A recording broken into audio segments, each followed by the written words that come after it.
Hey guys! I'm just getting home from a poetry workshop that I took in Del Rey, and it was at the Murder on the Beach Mystery Bookstore.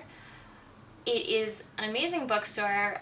It's small and locally owned, and they have a great series called the Authors Academy, which are writing workshops taught by different authors. Some of them are Florida authors. And they cover a wide range of topics from memoirs to children's books, general fiction, and now poetry. And I hadn't been to a poetry workshop in quite a long time, so I was really looking forward to this one. I really love writing poetry when I sort of need a break from writing my book, which I'm working on slowly but surely. So I really love poetry as sort of a vacation from a huge story that I'm writing. So I really enjoy the workshop. The teacher, Judy Ireland, is an amazing poet. You should check her out, and I will put some links in the description box below so you guys can check out some of her poetry because it really is good. I think you'll really like it. I think she's very talented. So what I really wanted to get into was an exercise for poetry writing, and this was the exercise that we did today. And I will give you one piece of advice that Judy Ireland said that really stuck with me, and that's that it's as much about what we leave out of poetry as what we put in.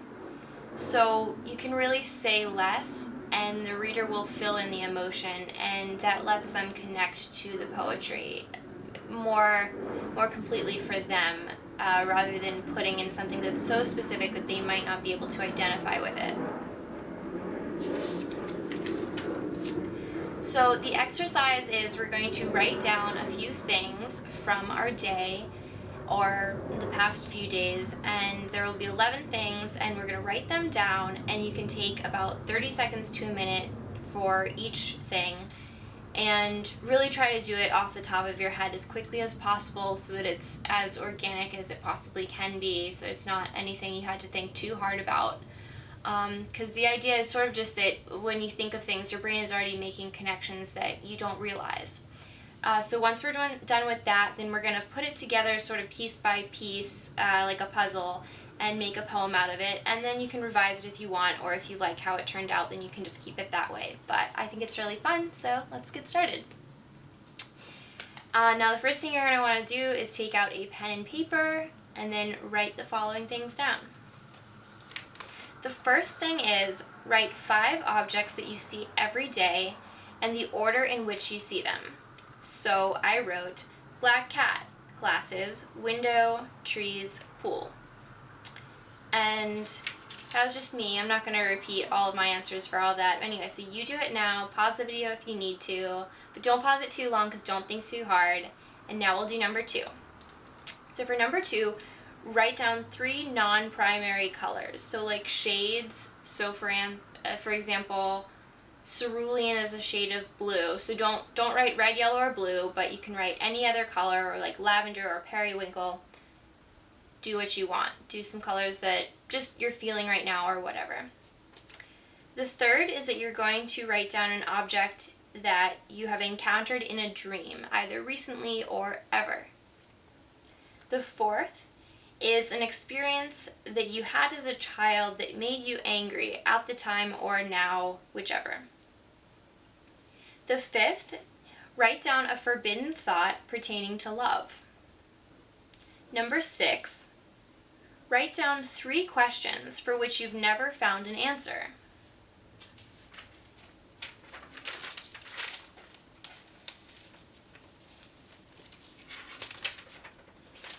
Number 7, write something about love that you find boring. Number 8, write down 3 slant rhymes. So 2 words where the consonants are similar, so you kind of have a similar sound on your tongue. The example that the author gave was Moon Mine. I wrote down Purple Petal or Jangle Jewel, and another one that was included in my poem, so I'm not going to say it just yet. But you can really do whatever. I'm not sure how good mine are in the scheme of things, but I like them. Number 9, write 3 things that people said to you in the last 48 hours. Little short phrases. Number 10, write 3 transitional objects. So something to get you from one part of your life to the next. The example that the author gave was a teddy bear. Mine was a sweater, so it can really have a meaning to you, or it could be a more traditional transitional object, but I chose to do ones that were transitional for me personally. And number 11, if you had a rock band, write down what the name of your rock band would be. Go. Okay, so once you've done that, we're going to put the poem together, sort of like a puzzle. So the first thing you're going to do is take number 11, which was your rock band name, and that's going to be the title of your poem. Let's write that down. Then the first line of your poem is from item number 6, 3 questions for which you've never found an answer. So that's your first line.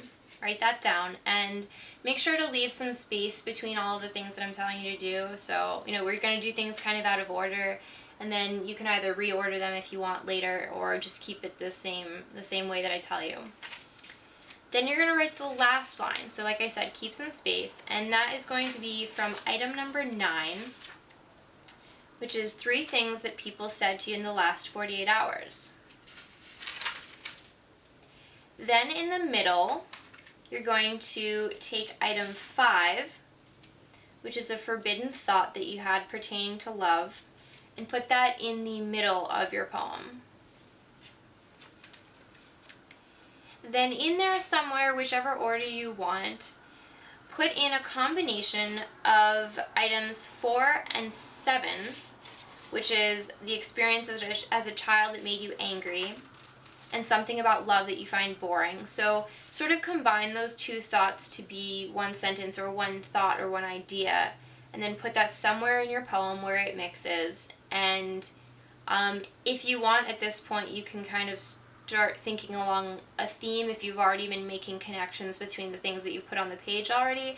That's a good thing, and you want to go with it. I found that while I thought that all of the items seemed extremely random at the time that I was writing them down, when I started putting them in an order and sort of selecting which ones I was going to use, I started seeing the connections between them and how there is a common denominator between all thoughts that you think, and you are the common denominator. So really find that commonality there and grasp onto that.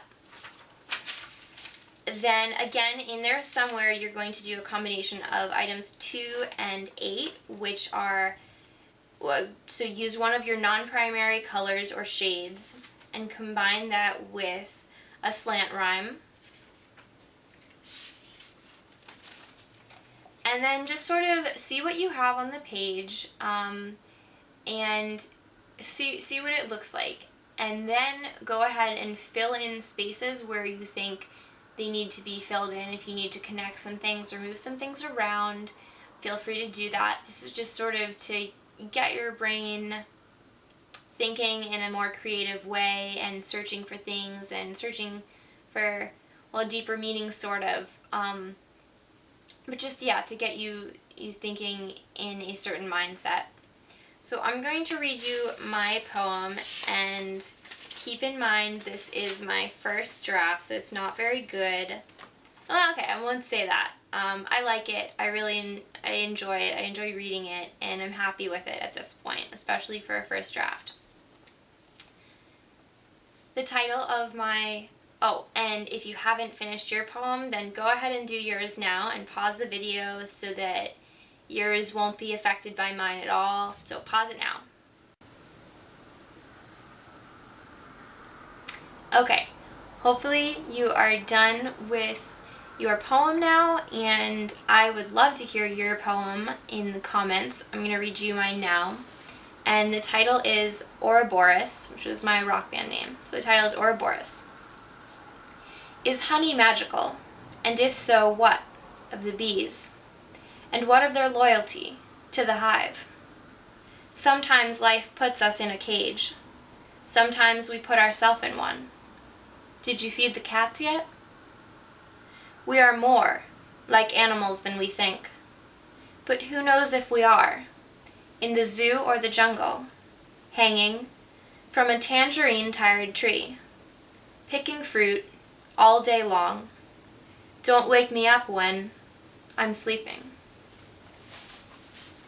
So that was my poem. I really, really would love to read you guys' poems. If you want to do a video of you reading it, or just leave your poem in the comments below, I would love to hear it. I really loved hearing everybody else's poems from the workshop, because it was really interesting to see what everybody did from one exercise. It's the same exercise, but it really shows you, I don't know, just what you can, how differently everybody's brains think, that the other people in the class could come up with something that was so unique to them, and it really gave you an idea of their sort of life flavor. And I think that exercises like this are really fun because it kind of just gets you in the mood to be creative and think a little bit differently and make connections in ways that you wouldn't have thought of before.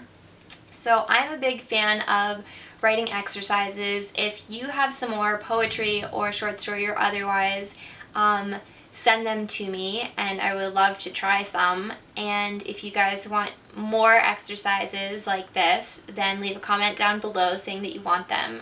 So have fun with your poem, share it with your friends, because I think your friends will enjoy seeing this little bit of your creativity. So also share this video with your friends, because I think it'd be fun for you to see what your friends come up with, especially when you know them. So have fun with it, and I hope you guys have a great day. By the way, if you like my jewelry, go check out my Etsy shop, catcool.etsy.com, and have a great day. Bye, guys!